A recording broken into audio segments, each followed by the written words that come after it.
गोवा में अब की बार बार बार बार बार स्मृति ईरानी की बेटी का शराब का बार। वो जो वायरल हुआ ये तो बिल्कुल ऐसा लड़ रही थी जैसे सास बहू की लड़ाई होती है ना घरों के अंदर, बिल्कुल वो वाला सीन वो पार्लियामेंट में कर रही थी। सास भी कभी बहू थी, देखते देखते उसमें काम करते करते स्मृति ईरानी को लगा कि चलो सास भी कभी बहू थी का पार्ट 2 में पार्लियामेंट में कर देती हूँ। यहाँ पर स्मृति ईरानी की 16-17 साल की बेटी बार चला रही है और ये झुट्टी मक्कार झूठों की सरदार फिर भी बोली नहीं नहीं नहीं मेरी बेटी नहीं, मेरी बेटी तो पढ़ रही है, मेरी बेटी तो, इसको पता नहीं क्या लगा था कि हिस्ट्री से मिटा देगी, गूगल से मिटा देगी, सब तरफ से मिटा देगी, मीडिया से मिटा देगी। तो पागल समझ रखा है बावली। सही वक्त पर अगर तूने पढ़ाई सही से कर ली होती 12वीं फेल बुलबुल तो शायद आज रिजल्ट कुछ और होता। तो इसने ये सोचा था कि मैं सब तरफ से मिटा दूंगी, कांग्रेस को खदेड़ा कर दूंगी। वहां जब लोग पहुंचे और वहां लिखा हुआ था बीफ बार, यहाँ बीफ पोर्क सप्लाई होता है, काश तू और ये लिख देते कि यहाँ पर हलाल भी सप्लाई होता है तो शायद मुसलमान आज तुझे फेवर कर रहे होते और शायद तेरी बार की इनकम भी दुगनी हो गई। और तुम मैडम वो पार्लियामेंट है, वो कोई आपका स्टेज नहीं है, वो कोई गोवा का बार नहीं है, वो कोई बीजेपी का कार्यालय नहीं, वो संसद है जहां पर पूरी दुनिया नजर लगा के आपकी एक्टिविटी को देखती है। लेकिन दूसरे की पत्नी को छुड़वाकर खुद उसकी पति की पत्नी बनने वाली चाय से ज्यादा केतली गर्म होकर चिल्ला रही थी ऐसा कैसे हो गया, मैं ये कर दूंगी। वो ये सोच रही थी कि वो जो मेरा स्कैंडल बेनकाब हुआ, वो जो मेरी बार बार हाँ जो गोवा में अब की बार बार बार बार बार स्मृति ईरानी की बेटी का शराब का बार, वो जो वायरल हुआ उससे वो बौखलाई हुई थी और उसकी बौखलाहट साफ देखने को मिली। स्मृति ईरानी को राष्ट्रपति से प्रॉब्लम नहीं थी, ना स्मृति ईरानी को दर्द आ रहा था दलितों का, न दर्द आ रहा था आदिवासियों का। क्योंकि अगर ऐसा दर्द आता, दलितों का दर्द आता, आपको याद होगा हाथरस कांड की तरह, तब तो ये नहीं बोली थी। आप देखिए जिस तरह आदिवासियों पर एक के बाद एक जुल्म हो रहा है तब तो स्मृति ईरानी नहीं बोलती। लेकिन क्योंकि स्मृति ईरानी को वो वाला मुद्दा दबाना था, बार बार बार वाला गोवा में इनकी बेटी का बार, उसको दबाना था शराब खाने के मुद्दे को, तो ये सोच रही थी पूरी बीजेपी मुझे वाह वाइब करेगी, मैं सिर्फ यहाँ पर सोनिया गांधी को टारगेट करूंगी, उनको अशब्द बोलूंगी। और सोनिया गांधी ने तब भी कुछ नहीं कहा, उन्होंने क्या कहा, डोंट टॉक टू मी, सिर्फ ये बोला ना तो वही मिर्चें लग गई। नमस्कार, आदाब, सत श्री अकाल। आप देख रहे हैं द नेशन वॉइस और इस वक्त हमारे साथ मौजूद हैं अमन रिजवी। इनसे बात करेंगे देश के तमाम चर्चित मुद्दों पे जिनको लेकर आजकल देश में राजनीति हो रही है या राजनीति में अफरा तफरी मची हुई है। अभी हाल ही में संसद में बड़ा हंगामा हुआ, केवल एक शब्द पे इतना बड़ा हंगामा हो गया कि राष्ट्रपति को राष्ट्रपत्नी कह दिया गया। किस तरह से देखती हैं आप जिस तरीके से एक नेता भड़क गई बीजेपी? हाँ देखो हसन, ज़बान किसी से भी स्लिप हो सकती है और जिस बंदे ने ये बोला वो आपको पता है कि प्योर बंगाली है, बंगाली को बहुत ज़्यादा प्रॉब्लम होती है हिंदी बोलते हुए। भाई अगर उनके मुंह से निकल गया 4 बार तो वो राष्ट्रपति राष्ट्रपति राष्ट्रपति बोल रहे थे, इतनी मुश्किल से फिर उनसे जब 5वीं बार बोला तो राष्ट्रपति निकल गया, लेकिन उन्होंने फ़ौरन माफ़ी मांगी। अब जब माफ़ी मांगी, बहुत बार ऐसा हुआ हमारे प्रधानमंत्री ने, आप देखो बेटी बचाओ बेटी पटाओ बोला, वहाँ तो माफ़ी नहीं मांगी गई जबकि वो हिंदी बोलने वाले थे। लेकिन क्योंकि बीजेपी इस वक्त हर तरफ से कटहरे में है, हर तरफ से इस पर कटाश हो रही है, इनके एक के बाद एक मुद्दे निकल कर आ रहे हैं, तो बीजेपी को कोई और मुद्दा नहीं मिला। बीजेपी ने सोचा इसी मुद्दे को हम पूरा का पूरा पका के इसका हलीमा बना देते, पूरा इसका दालचा बना देते और पूरा ऐसा कर देते कि हमारे जितने भी मुद्दे हैं वो दब जाएं। लेकिन ऐसा नहीं होगा। आप देखिए कि जिस तरह स्मृति ईरानी बेनकाब हुई, जिस तरह स्मृति ईरानी अपने आप को किसी देवता और देवी से कम नहीं समझती और जिस तरह उसका नज़र आया, आप देखिए ना कि आप किसी का पति लेकर चली गई फिर भी आप भारत की बहुत अच्छी महिला कहलाई, आपने अपनी माइनर बेटी को बार खुलवाया जब भी आप एक अच्छी माँ कहलाई, आपने मुर्दों के नाम पे लाइसेंस लिया, मतलब ये तो एक रिकॉर्ड हो गया। यानी इस वाली बात को साबित करा कि बीजेपी जो है वो इतनी करिश्माई पार्टी है कि वो जिंदों को क्या मुर्दों को भी नहीं छोड़ती और बीजेपी का ज़मीर मर चुका है, इसलिए मुर्दों के नाम पे लाइसेंस लेकर इनकी 17-18 साल की बेटी गोवा में बार चला रही थी। आप फर्जी डिग्री में पकड़ी जाती हैं, देश चुप तब भी चुप रहता है, लेकिन जब आप पार्लियामेंट में बैठ के सोनिया गांधी हाय हाय हाय हाय चिल्लाती हैं उस वक्त आप बताती हैं कि आप महिला की गरिमा को किस तरह तार तार करती हैं। वो सोनिया गांधी जो आज तक, आप देखिए जितने साल सोनिया गांधी को सत्ता में आए हुए हो गए, आज तक सोनिया गांधी का जो एक मिसाल है, एक कैरेक्टर है, वो बहुत शालीनता के साथ लोग मानते हैं। इवन गोदी मीडिया ने भी कभी उनको ये नहीं कहा कि बड़ा शाउटली बोलती है, बड़ा बदतमीज़ है, ये गलत बोल दिया, ये स्लिप टंग हो गई। सोनिया गांधी की तो कभी नहीं हुई। लेकिन जिस तरह स्मृति ईरानी मतलब चाय से ज़्यादा केतली गर्म हो रही थी, आप ये देखिए अगर वहाँ पर पत्नी बोला था तो दूसरों को एहतजाज होना चाहिए था, लेकिन दूसरे की पत्नी को छुड़वाकर खुद उसकी पति की पत्नी बनने बनने वाली चाय से ज्यादा केतली गर्म होकर चिल्ला रही थी, ऐसा कैसे हो गया, मैं ये कर दूंगी। वो ये सोच रही थी कि वो जो मेरा स्कैंडल बेनकाब हुआ, वो जो मेरी बार बार, हाँ, जो गोवा में अब की बार बार बार बार बार स्मृति ईरानी की बेटी का शराब का बार, वो जो वायरल हुआ, उससे वो बौखलाई हुई थी और उसकी बौखलाहट साफ देखने को मिली। और पहली बार ऐसा हुआ कि स्ट्रीम चैनल भी लानतें मलामतें कर रहा है कि जिस तरह संसद की गरिमा को तार तार करा स्मृति ईरानी ने, वो साफ दिखाया कि स्मृति ईरानी को राष्ट्रपति से प्रॉब्लम नहीं थी, ना स्मृति ईरानी को दर्द आ रहा था दलितों का, ना दर्द आ रहा था आदिवासियों का। क्योंकि अगर ऐसा दर्द आता, दलितों का दर्द आता, तो 6 साल की बच्ची,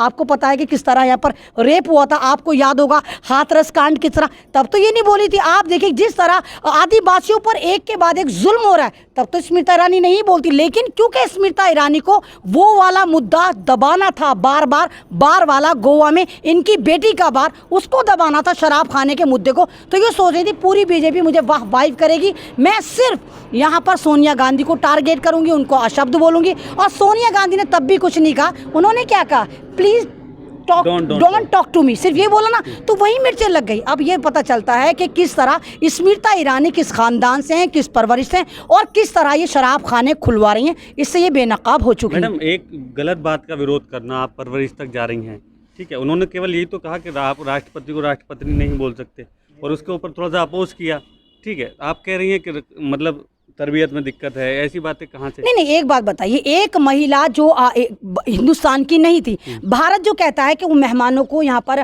खुदा मानता है, अतिथि को खुदा एक सोनिया गांधी जब भारत आती है, पूरा वो कल्चर अडॉप्ट करती है, इंडियन कल्चर को अपनाती है, बाद में अपने घर की तरफ जाती भी नहीं, वो इस पॉलिटिक्स में आने के बाद अपनी सास को खोती है, अपने पति को खोती है, और नामालूम क्या क्या खोती है, और लगातार खोती चली आ रही, लगातार उनको टारगेट करा जाता है, उन्हें फिरंगी कहा जाता है, कभी उन्हें दूध देने वाली गाय कहा जाता है, मतलब हर तरह से उन्हें टारगेट करा जाता है, बार वाला भी कहा गया, लेकिन उसके बावजूद वो बंदी कभी भी रिफ्यूज नहीं करती, वो स्मृति ईरानी की तरह संसद में चीखती चिल्लाती नहीं है, वो चुप रहती है, वो छोड़ देती है। और कमाल की बात ये देखिए, स्मृति ईरानी के फेवर में उनकी पार्टी का कोई बंदा बोलने को तैयार नहीं, लेकिन अगर कांग्रेस के खिलाफ या प्रियंका गांधी को या राहुल गांधी को कोई भी कुछ कहता है, तो देश में हजारों FIR इनके कार्यकर्ता करते हैं, यानी कांग्रेसी करते हैं। तो ये गरिमा जो होती है ना, ये खरीद के नहीं लाई जाती, चाहे वो इज्जत हो, चाहे वो शोहरत हो, ये कमाई जाती है। ये ऐसा नहीं है कि अगर आप बीजेपी की सांसद हैं या बीजेपी की मंत्री हैं, चाहे आप किसी का पति लेकर भाग जाएं, चाहे आप कुछ भी करें, तो आपको देश जो है वो सराखों पर रखेगा, इस तरह नहीं रखेगा। आप एक महिला हैं और महिला की गरिमा आपके ऊपर वाजिब है। सोनिया गांधी एक महिला थी, एक 75 साल की महिला थी, जिनकी आप बेइज्जती संसद में कर रही थी। आपको क्या लगा था वो बीजेपी का कार्यालय था कि वहां पर आप कुछ भी चीखम चिल्ली करती और आपको पब्लिक जो है वो अप्रिशिएट करके सैल्यूट करती? ऐसा नहीं होगा। मैडम, अजय बच्चन ने सपोर्ट किया है सोनिया गांधी का, उन्होंने कहा है बेचारी को क्यों परेशान कर रहे हो, तबीयत खराब रहती है, इस तरीके का किसी महिला के साथ नहीं, अगर इस तरीके की मतलब बयानबाजी नहीं होनी चाहिए, उसका विरोध नहीं होना चाहिए। अगर आप ये देखें ना, इस तरह का महिला, ये तो पहली बार देखा है कि ये जो आप देखो मैया सीतारमन, मतलब किसी मुद्दे पे नहीं बोलती, महंगाई पे नहीं बोलती, किसी पे नहीं, यहाँ पर वो भी मैया सीतारमन भी बोल गई आकर। तो ये लोग बताते हैं कि इनकी परवरिश कितनी घटिया स्टैंडर्ड से हुई है। आपको याद होगा सुष्मिता स्वराज, और क्या आपको लगता है कि सुष्मिता स्वराज की पार्लियामेंट में नहीं, मैं ये नहीं कह रही, मैं ये कह रही कि सुष्मिता स्वराज भी तो बीजेपी की थी। क्या आप सुष्मिता स्वराज का जाकर देखें, सुष्मिता स्वराज और सोनिया गांधी की बहुत अच्छी बॉन्डिंग थी। बेशक पार्लियामेंट में वो मुद्दों को लेकर फाइट करती थी, लेकिन इस तरह जंगी बिल्लियों की तरह नहीं लड़ती थी, एक सभ्यता के तौर पर लड़ती थी, मुद्दों को उठाती थी। लेकिन जिस तरह स्मृति ने सभ्यता को तार तार करा और एक नई डेफिनेशन गढ़ी, ये तो बिल्कुल ऐसा लड़ रही थी जैसे सास बहू की लड़ाई होती है ना घरों के अंदर, बिल्कुल वो वाला सीन वो पार्लियामेंट में कर रही थी। सास भी कभी बहू थी, देखते देखते उसमें काम करते करते स्मृति ईरानी को लगा कि चलो सास भी कभी बहू थी का पार्ट 2 में पार्लियामेंट में कर देती हूँ। तो मैडम, वो पार्लियामेंट है, वो कोई आपका स्टेज नहीं है, वो कोई गोवा का बार नहीं है, वो कोई बीजेपी का कार्यालय नहीं, वो संसद है जहां पर पूरी दुनिया नजर लगा के आपकी एक्टिविटी को देखती है। महिला विरोधी कहा जा रहा है जैसे सोनिया गांधी को, जबकि उन्होंने उनकी सरकार में रहते हुए राष्ट्रपति भी रहे हैं, प्रधानमंत्री भी रहे हैं महिला, कैसे देखती हैं आप इसे? नहीं क्या ये आपको तो नहीं लगता है नहीं ऐसा? भाई, ये तो मैंने कहा ना, ये तो नकटे हैं जो नाक वालों को हंस रहे हैं। एक महिला विरोधी पार्टी दूसरों को महिला विरोधी कह रही है। बीजेपी एक ऐसी पार्टी है जहाँ नचनिए गवनिए सारी ऐसी लेडीजों को रखा गया है, तो वही तांडव वो करती हैं, वही दिखाती हैं। आप ये देखिए कि ये क्या महिला विरोधी नहीं है? आए दिन रेप होते हैं, गैंग रेप होते हैं, बीजेपी जबान नहीं खोलती है। बीजेपी की नेत्रियां चिल्लाती हैं कि हमारे साथ गलत हो रहा है। बीजेपी के बारे में चिन्मयानंद खुद कहता है कि बीजेपी में मंत्रालय संत्रालय उसी को मिलता है, जो बीजेपी की छोटी मंत्री बीजेपी के बड़े मंत्री के बेड पर जाती है उसको मंत्रालय मिलता है। तो वो क्या महिला का सम्मान नहीं है? तो इनका सम्मान भी अजीब ही किस्म का है। इनका सम्मान मुझे मालूम नहीं कि इन्होंने सम्मान की डेफिनेशन क्या रख रखी है। जहां सम्मान की बात होती है इनको अपमान लगता है, जहां अपमान की बात होती है वहां इनको सम्मान लगता है। अगर गोवा का बार बेनकाब हुआ, जहां पर स्मृति ईरानी की 16-17 साल की बेटी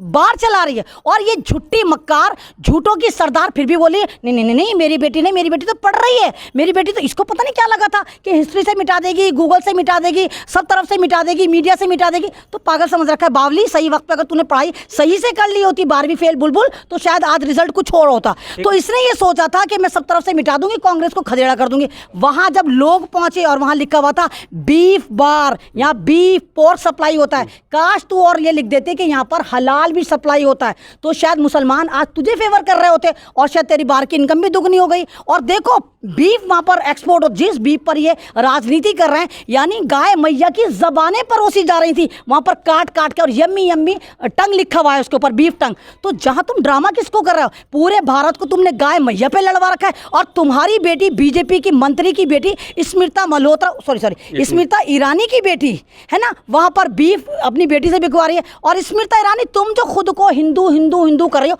तुम हिंदू नहीं हो। सही मायने में अगर तुम्हारे वंशक जाकर निकलते हैं तो तुम्हारी रिश्तेदारी सोनिया गांधी से निकल कर आती है, क्योंकि सोनिया गांधी का जो खानदान है वो पारसी खानदान है, तुम भी पारसी खानदान में गई। और कमाल की बात ये नहीं है हसन हैदर, कमाल की बात ये, जब आप आरएसएस वालों से बात करते हैं, बीजेपी वालों से बात करते हैं, तो ये क्या कहते हैं कि भारत में कोई भी हिंदू था ही नहीं, तमाम मुसलमानों के जो पूर्वज थे वो भी हिंदू थे। दूसरी तरफ इनका पूरा जो महकमा है आरएसएस बीजेपी, नेहरू परिवार को मुस्लिम बनाने पे लगे पड़े थे। तो समझ में नहीं आता कि ये कहाँ पर सही है, ये मुसलमानों के पूर्वजों को हिंदू बनाने में सही है, या ये गांधी परिवार को, नेहरू परिवार को मुसलमान बनाने में सही है। इनको खुद नहीं पता कि ये क्या चाहते हैं और ये कहाँ पर सही है। एक लास्ट सवाल है मैडम आपसे। अभी हाल ही में उत्तर प्रदेश से एक मौलाना है तौकीर रजा, उन्होंने बयान दिया कि देश का मुसलमान चाहता है कि अब योगी जो है वो प्रधानमंत्री बने। आप इसे कैसे देखती हैं? जिस तरीके से बहुत अच्छी बात है। अगर तौकीर रजा साहब ये कह रहे हैं कि योगी साहब को भी प्रधानमंत्री बनना चाहिए, तो हम इसका बिल्कुल बहुत खुले दिल से खैर मकदम करते हैं। भाई हमारे लिए क्या फ़र्क पड़ता है, चाहे मोदी जी हो चाहे योगी जी हो, एक्सपेरिमेंट तो देश को करते रहना चाहिए। तो योगी जी हम तो खैर मकदम करेंगे, हमारे लिए तो तब भी ज़िंदगी वैसी है, अब भी तब भी हम कैद में थे, जब भी कैद में रहे। हो सकता है कि योगी जी भारत के लिए कुछ अच्छा कर पाएँ। तो मैं जिस समाज को मैं जानती हूँ, जो मुझे फॉलो करते हैं, मुझे पता है मेरा समाज तो करेगा फॉलो, क्या हाँ भाई योगी जी बनता, हमें कोई एतराज़ नहीं है।